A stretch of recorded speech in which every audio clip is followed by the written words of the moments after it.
Heart beat scan ఒక్క second లోనే world class 640 slide CT scan ఇప్పుడు మీ విస్టా ఇమేజింగ్ బంజారా హిల్స్ లో.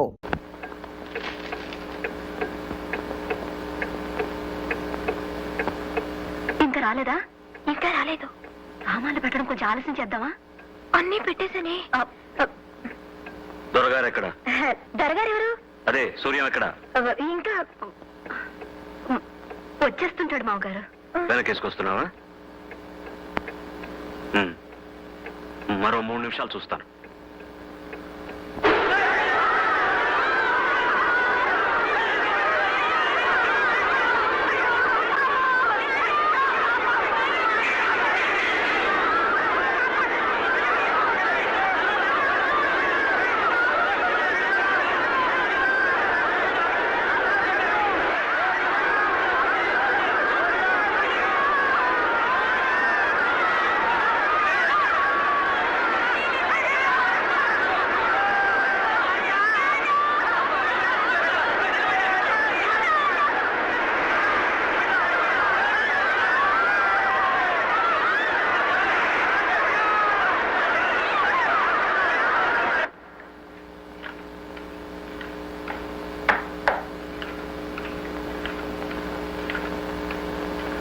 నాన్నగారు, కచేరీ బాగా జరిగిందా? కచేరీకి నేను రాకపోవడానికి కారణం వద్దు. సంజాయిషీను నేను వినదలుచుకోలేదు. నాకేం చెప్పొద్దు. నువ్వు విసురు, ఒళ్ళంతా మండిపోతుంది. నాన్న, అక్కడ కొన్ని గుడిసెలు మండిపోయి నాకు అనవసరం. చెప్పిందే చెప్పే నీ గుడిసెల ఘనపాఠం నా చెవిన పడదు. ఇంకేం చెప్పొద్దు, నాకు తలనొప్పి. మీరు సహస్ర ఘనాపాటి కదా, మీకు వినపడదు. కారణం వినటానికే మీకు తలనొప్పి.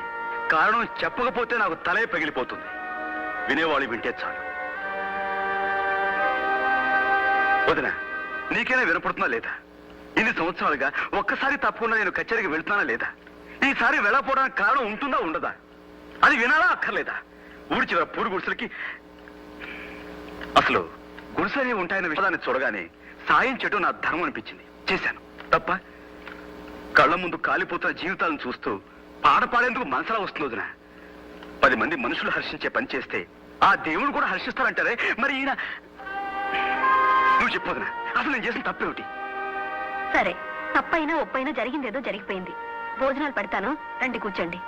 మామగారు మీరు రండి. వద్దమ్మా వద్దు. వాడు చేసిందే ధర్మమని వాడికి అంత గట్టిగా అనిపిస్తే మనిషి కర్మానికి వృత్తి ధర్మానికి తేడా తెలియకుండా వాడిని పెంచిన పాపానికి జరిగిన దైవధిక్కారానికి నేను 2 రోజులు ఉపవాసం ఉంటాను. 2 రోజులు ఎందుకో తెలుసా? వాడికి నాకు చేర్చి. ఈ రోజు జరిగింది సామాన్యమైన కచేరీ కాదమ్మా, రామాలయంలో కచేరీ.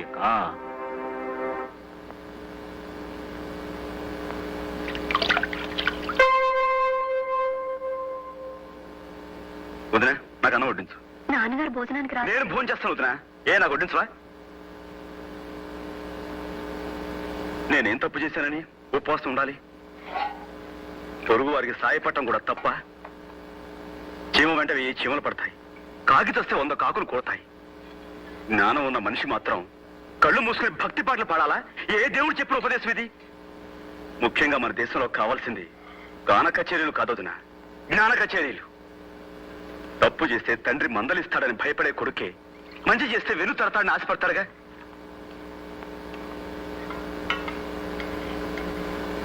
కానీ కానీ నా విషయంలో నాన్న, నేను తింటాను వదినా, కడుపు నిండా తింటాను. నేనెందుకు మానేయాలి భోజనం?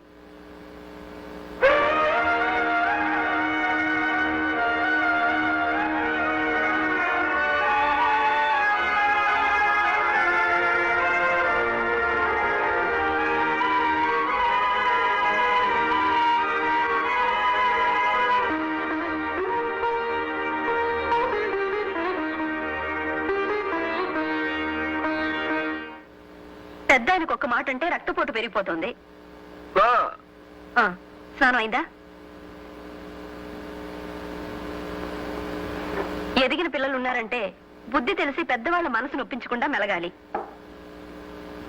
తొడుక్కురండి. అన్ని ఎంతకాలం అని చెప్పుకు తిరుగుతావు? ఎవరి దారులు వాళ్ళవి, ఎవరి బ్రతుకులు వాళ్ళవి.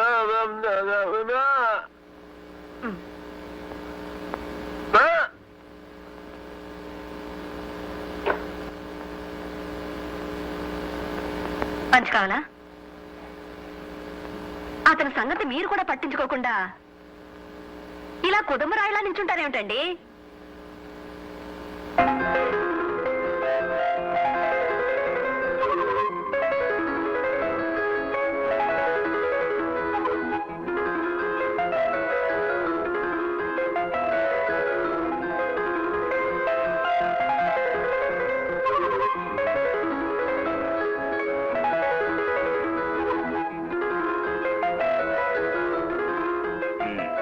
ఇప్పుడా వచ్చేది? ఏ మీరెప్పుడొచ్చారు? ఎప్పుడు వచ్చానంటావు? నేనే చెప్పాలా? ఇక్కడ ఉన్న చెట్లు చెబుతాయి, రాలిన పువ్వులు చెబుతాయి. మీకు ఊపిరాడకపోతే కాపాడేదెవరు? ఇక నా పాపరా, నేనేం చెప్పినా మీకు నవ్వులాటగానే ఉంటుంది. నిజమండి, మొన్న మా ఫ్రెండ్స్ ఇద్దరు సైకిల్ మీద ఇలాగే డబుల్స్ వెళ్తుంటే పోలీసులు పట్టుకున్నారట. అలాగే మన ఇద్దరు ఇప్పుడు పట్టుకున్నారు అనుకోండి, అప్పుడు మనం మరి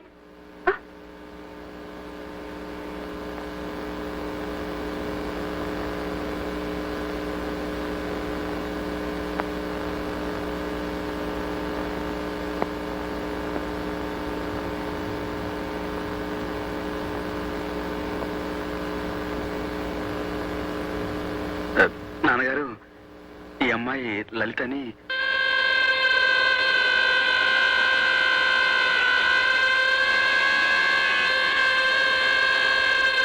ఏ అంటుకోవచ్చుగా?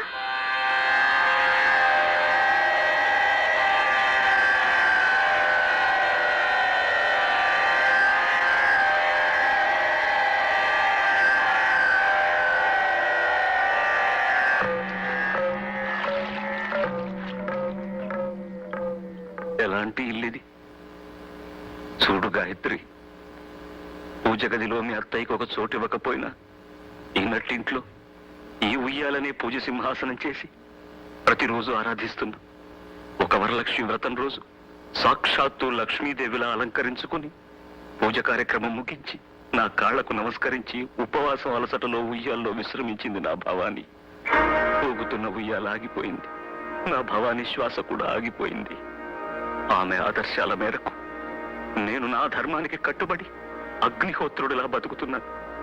అలాంటి ఈ ఇంట, లక్ష్మి నడయాడిన ఈ నట్టింట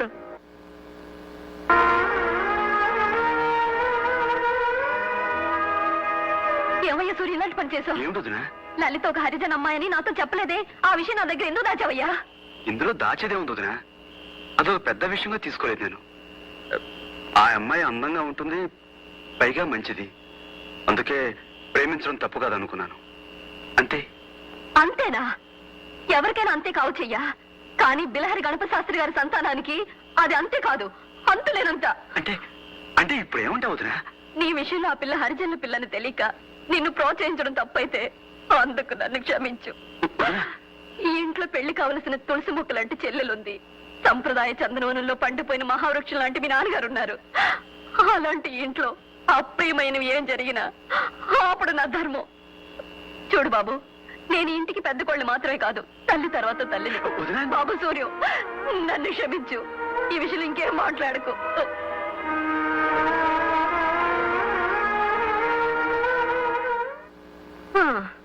కొడుకులేని లోటు మీ వల్ల నాకు తీరిపోయింది. ఇటు తిరగండి. మూగబ్బాయి కదా అని మృదంగం నేర్చుకోమని మీ నాన్నగారు పంపిస్తే అత్తెరైన ఆ మూగ నోటితో నాదస్వరం నేర్చుకొచ్చి నిలబడ్డారు. చెయ్యి. మీ తమ్ముడు ఇప్పుడు అత్తెరి అరిజిన అమ్మాయిని పెళ్లాడితో తప్పేమిటో అంటున్నాడు. ఈ విషయంలో మీరేమనుకుంటున్నారో కాస్త చెప్పరేమిటండి? అభిప్రాయం చెప్పమంటే అలా వెళ్ళిపోతారేమిటి?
మా వాడు ఎలక్ట్రిసిటీ పోల్ నుంచి పడిపోయండి. ఆసుపత్రికి తీసుకెళ్ళండి గారు, కార్లో తీసుకెళ్తారండి. బండుందిగా, బండ్లో అయితే ఆలస్యం అయిపోతుందండి, రక్తం పోతుంది సార్. సార్ దయచేసి తీసుకెళ్ళండి సార్. సార్ మా కచేరీకి ఆలస్యంగా వెళ్ళడం నాకు అలవాట్లా. అదిగో ఆ బండి ఎక్కించారుగా మీ వాడిని. ఏమి కా ప్రభా భగవంతుడు. నాన్నగారు మనం సూర్యం కూర్చో. డ్రైవర్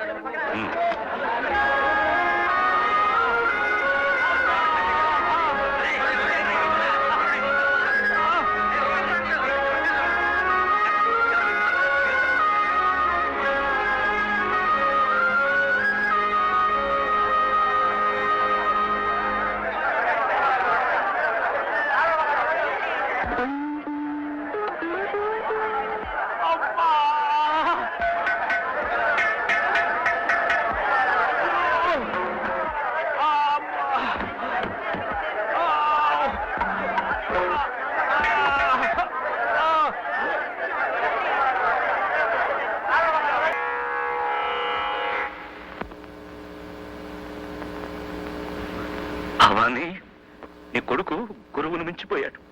గురువు గుండెల్ని తన్ని తరిమేసేటంతగా మించిపోయాడు. సంతోషించు, సంతోషించు.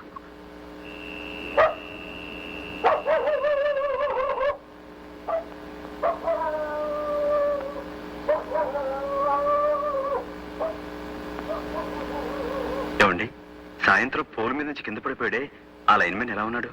చచ్చిపోయాడండి. చచ్చిపోయాడా? అవునండి, అరగంట ముందు తెచ్చుంటే బతికేవాడని చెప్పారండి డాక్టర్. ఆడి చావుకి బతుకి అరగంట దూరం అన్నట్టు అయిపోయిందండి. ఇక దేవుడే ఆడి పెళ్ళాన్ని పిల్లల్ని ఆదుకోవాలండి.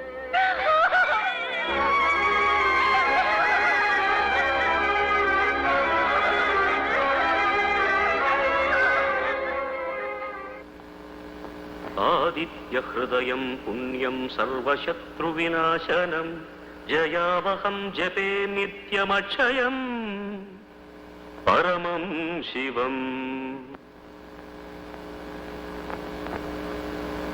రాత్రంతా ఎక్కడుండి వస్తున్నావు? మైలపడి వస్తున్నావా? అదేరా, ఆ అంటరాని దాంతో గడిపి మైలపడ్డావా అని అడుగుతున్నాను. నాన్న, సూర్య నమస్కారం చేస్తున్న నోటితోనే సూర్యాన్ని తుమ్మెత్తిపోయకండి. నాకన్నా మీ మనసులోనే అంటరాని ఆలోచనలు ఎక్కువగా ఉన్నాయి. క్షమించండి.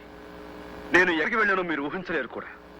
కరెంటు పోల్ మీద నుంచి కింద పోతే అడవిలో దిక్కు లేకుండా మనం వదిలేసామే, ఆ వ్యక్తి ఆసుపత్రిలో చచ్చిపోయాడు. అది మీరు తెలుసుకోవాలి. అలాగా అన్నంత మాత్రాన పోయిన మనిషి తిరుగు రాడు నాన్న. భగవంతుడు ఉన్నాడు, పుండిని పంపేశారే, మరి ఏ భగవంతుడు అతను కాపాడలేదే? అరగంట ముందు అతని ఆసుపత్రికి చేర్చలేని వాడే అతని పాలిట భగవంతుడై ఉండేవాడని డాక్టర్లు చెప్పారు. ఇది కూడా మీరు తెలుసుకోవాలి. సూర్యం, అందులో ఏమన్నా అర్థం ఉందంటావా? చావు పుట్టుకలు కర్మఫలాలు. ఆ మనిషికి ముగింపలా వ్రాసిపెట్టుంది, ముగిసిపోయింది. నాన్న, మీ కర్మ సిద్ధాంతానికి ఎదురు లేకపోవచ్చు, కానీ సంగీతమే సర్వస్వం అనుకునే ఈ మూర్ఖ సిద్ధాంతం నుంచి బయటపడండి. మనిషి పట్ల మనిషికున్న ధర్మం కన్నా ఈ సంగీతం గొప్పదేం కాదు. నా ధర్మం నాకు బాగా తెలుసురా. భగవంతుడి సేవ కన్నా ధర్మం లేదు, సంగీతం కన్నా భగవంతుడి సేవ మరొకటి లేదు. అయితే చచ్చిపోయిన అతని మరణానికి మన బాధ్యత లేదంటారా? వాడెవడో చావడానికి మనమెలా కారణమవుతావురా? నన్నే మీ ముందు అందరూ మూగవాళ్ళ పడుంటారు అనుకుంటున్నారు, కానీ కానీ నాకు నోరుంది. న్యాయాన్యాయాలు మాట్లాడి తీరతాను. ఇంతకీ ఏమంటావు? మీరు అనే ఒక్క మాట ఉంటే అతను బతుకుండేవాడు. మీరు అనలేదు, నేనైతే అనుండేవాడిని. కానీ ఎలా? నేను కొడుకుని, తండ్రిని కానీ. కాబట్టి అతని చావు కారణం మీరు. మీరే అతన్ని చంపారు. మీరు ఒక హంతకుడు. కన్న తండ్రిని దుర్భాషలాడేంత పెద్దవాడి వైపోయావా నువ్వు? వదిన, నువ్వు కొట్టినా చంపినా ఇది మాత్రం నిజం. ఒక ఆడదాని అనాథన చేసి ఆ పసివాళ్ళని దిక్కులేని వాళ్ళని చేశామే, అది మహాపాపం. ఆ పాపానికి నేను బాధ్యుణ్ణి. అది నన్ను జీవితాంతం దహిస్తూనే ఉంటుంది.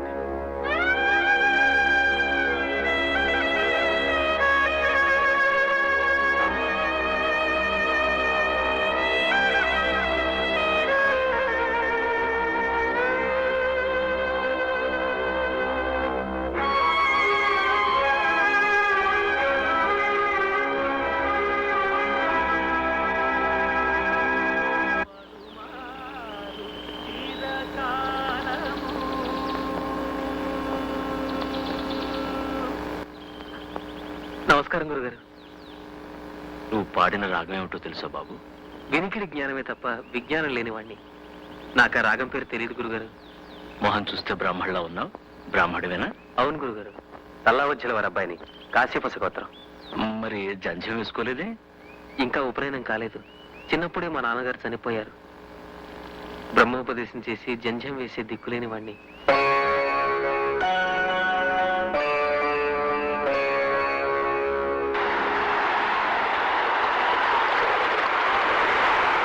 వదినా, ఉపనయనం చేస్తున్నారే, ఆ అబ్బాయి ఎవరు? ఏమో నాకు తెలియదు సూర్యం. ఎవరో బీదబ్బాయట.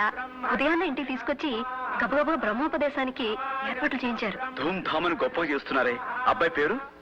అది మంచి రాగం పేరే, చారుకేసి. చారుకేసి. చారుకేసి. చారుకేశ శర్మ అహంభూ అభివాదయే. చారుకేశ శర్మ అహంభూ అభివాదయే. వదినా, నేను కచేరీకి బయలుదేరుతాను. బాబు సూర్యం, కొంచెం కాఫీ తాగేళ్ళు. ఇప్పుడు కాఫీ ఎందుకు వదినా? పర్వాలేదు, వచ్చేసరికి ఏ రాత్రి అవుతుందో ఏమో. ఇందా.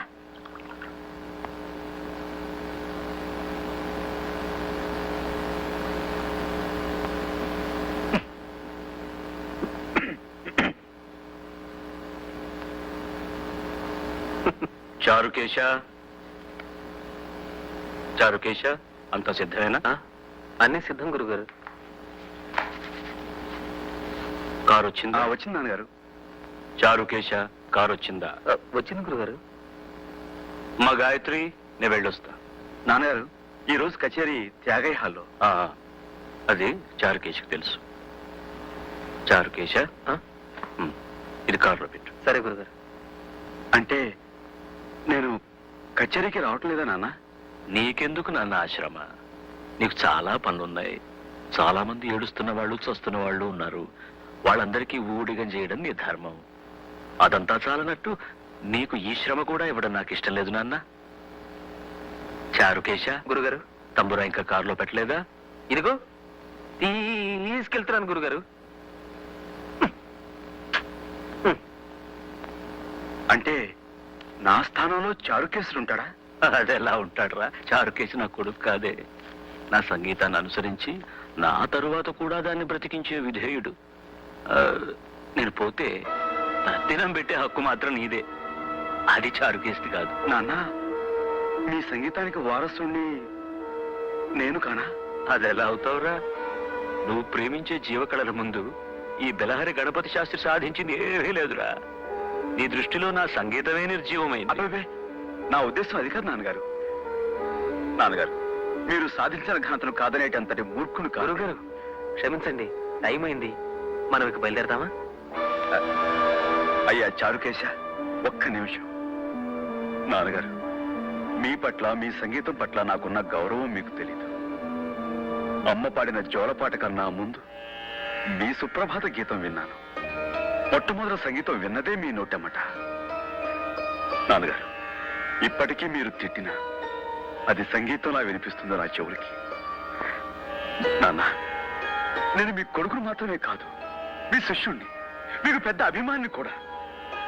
ఇంతలా అభిమానించే ప్రఖ్యాత శాస్త్రీయ సంగీత చక్రవర్తి బెలహరి గణపతి శాస్త్రి గారు బయటి ప్రపంచంతో సంబంధం లేకుండా సంగీత పంజరంలో బందీ కావటమే నేను సహించలేకపోతున్నాను. అదే నన్ను బాధిస్తుంది కూడా. చెప్పరా, చెప్పు. నా 50 ఏళ్ల జీవితంలో ఎవరూ నన్ను ఎదిరించి మాట్లాడింది లేదు. ఎదురుగా నిలబడి నోరు విప్పింది లేదు. ఈరోజు నా కన్న కొడుకు నాకే ధర్మపన్నాలు చెబుతున్నాడు. చెప్తాడు. వాడికొక హోదా ఉంది కదా, బెలహరి గణపతి శాస్త్రి కొడుకని. గణపతి శాస్త్రి గారు, క్షమించండి. నేను ఎవరి కొడుకునైనా మనిషిని, మనిషికి తోటి మనిషిని గుర్తించే బాధ్యత ఉందని చెప్పడానికి నేను గణపతి శాస్త్రి కొడుకునే కానక్కర్లేదు. ఎవరి కొడుకునైనా ఈ మాటే చెప్తాను. సూర్యం, ఒక పని చేయి. ఎవరి కొడుకునైనా అలా చెప్తానంటున్నావే, అలా చెప్పేది లోకం హర్షించినప్పుడు, లోకం నిన్నుగా గుర్తించినప్పుడు నువ్వు గణపతి శాస్త్రి కొడుకువి కావు. నేనే సూర్యనారాయణ తండ్రిని. సరేనా? ఆ రోజు వచ్చినప్పుడు నా పరాజయాన్ని 10 మంది ముందు అంగీకరించి తండ్రిగా నా కైదండం చేసి నిన్ను గౌరవిస్తాను. పుత్రగాత్ర పరిశ్వంగ సుఖాన్ని మనస్ఫూర్తిగా అనుభవిస్తాను. అంతవరకు నేను నీకేమీ కాను.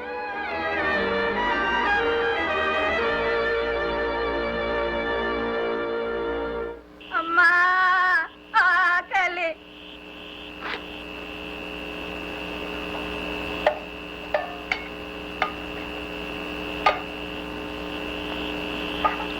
వదినా, సూర్యం, ఏమిటిదంతా? నేను ఇంట్లోంచి వెళ్ళిపోవాలని నిశ్చయించుకున్నాను వదినా. పిచ్చివాళ్ళ మాట్లాడుకో. ఏమండి, చూసారా మీ తమ్ముడు ఏమంటున్నాడో చూసారా? ఏం లేదన్నయ్య, అలానే వెళ్ళిపోవడమే అందరికీ మంచిది. నాన్నగారు నన్ను అవమానించారన్న కోపంతో నేను వెళ్ళలేదు వదినా. మా దృక్పథాలు కలవనప్పుడు మేము వేరుగా ఉండటమే మంచిది. నా మూలంగా నాన్నగారికి మనశ్శాంతి, ఆరోగ్యం దెబ్బతినకూడదు. అది కాదు బాబు. దయచేసి నన్ను ఎవరూ ఆపడానికి ప్రయత్నించకండి. మీరు సంతోషంగా పంపితే నాకు అదే తృప్తిగా ఉంటుంది. నా వల్ల కాదు బాబు.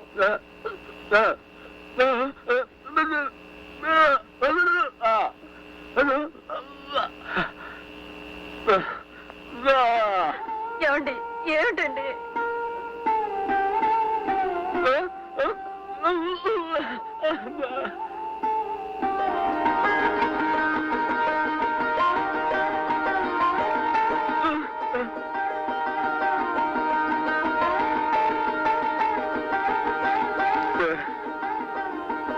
వద్దన్నయ్య,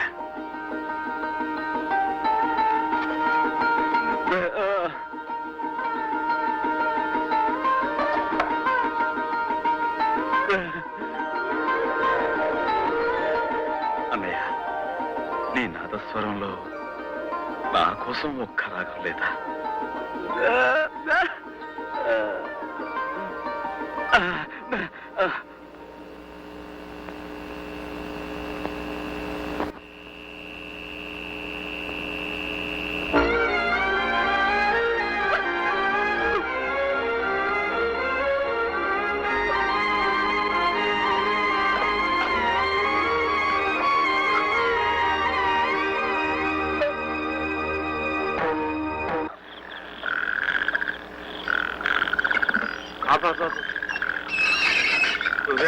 నువ్వా ఈ వేళ ఇప్పుడు ఎక్కడికయ్యా? ఏం లేదు సార్, కొంచెం పని నుండి. ఆ పనేదో రేపు చూసుకోవచ్చు కానీ ఇంటికి పోదాం రా. అది కాదు. ఏం మాట్లాడుకురా. And for more videos, Please subscribe to iDream. Please subscribe to iDream. Please subscribe iDream. And please subscribe to iDream. For more videos, subscribe to iDream. please like, share and subscribe to the channel. Congratulations, iDream. Subscribe to iDream. Subscribe to iDream. So subscribe to iDream Media. iDream ki iDream team andarki huge congratulations. Please subscribe iDream Media. Please subscribe to iDream. Subscribe iDream. Please subscribe to iDream. iDream అంటే నా కళల channel subscribe చేసుకున్న నోరు తిరుగుతలేదు. మీరైతే గంట గుర్తు కొట్టండి. For more such videos, please subscribe to iDream. Subscribe to iDream. Please subscribe to iDream. Please subscribe iDream Media. Please do subscribe to iDream. Please subscribe to iDream Media. For best entertainment and information, please subscribe iDream. And don't forget to subscribe to iDream.